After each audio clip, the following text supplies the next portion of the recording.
Jepi, Rama. Të dashur qytetarë dhe qytetarë të Tiranës dhe mbarë Shqipërisë,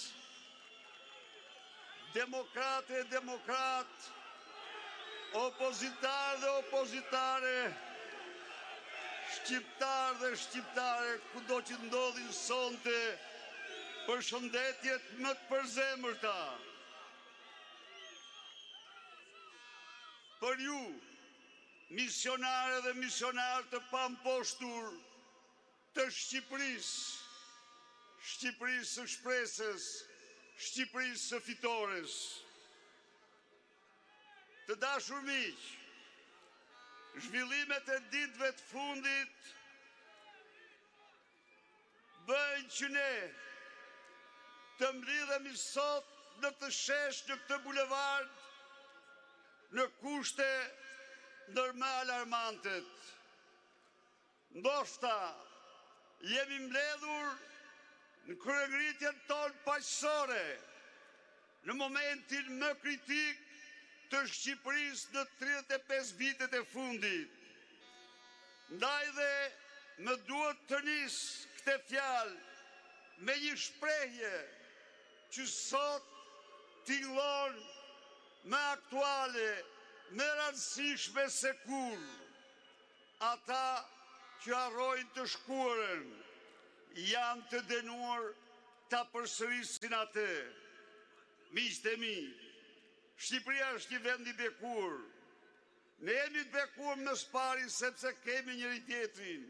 Ja ku jemi këtu, një det i madh, luftëtarësh, guximtarësh, njerëz të vendosur t'i dalim zot Shqipërisë. Shqipëria është një vend i bekur prej pasurive prallore që Zoti ka dhuruar asaj. Por ne jemi një vend i bekur gjithashtu për traditat tona të mrekullueshme, të mbartura gjenerat pas gjenerate, brez pas brezi, shekull mbas shekulli.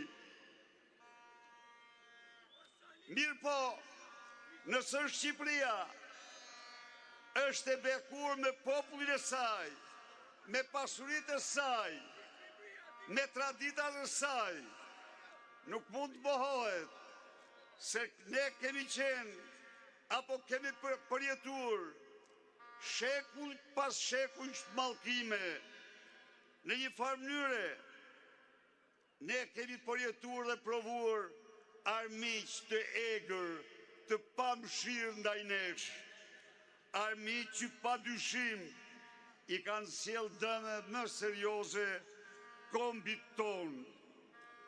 Kur ne nuk duhet harrojmë shekullin që lam pas, diktaturën hoxhiste të Enver Hoxhës, krimet shtazore që ajo kreu ndaj shqiptarëve, vrasjet, persekutimet, pushkatimet, kampet e përqendrimit, policinë sekrete fankeqe.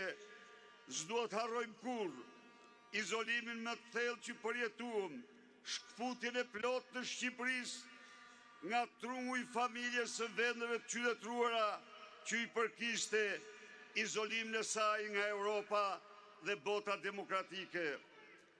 Të gjitha këto i vodhën Shqipërisë, ju vodhën shqiptarëve 45 vite jetë, gati gjysmën e shekullit të kaluar.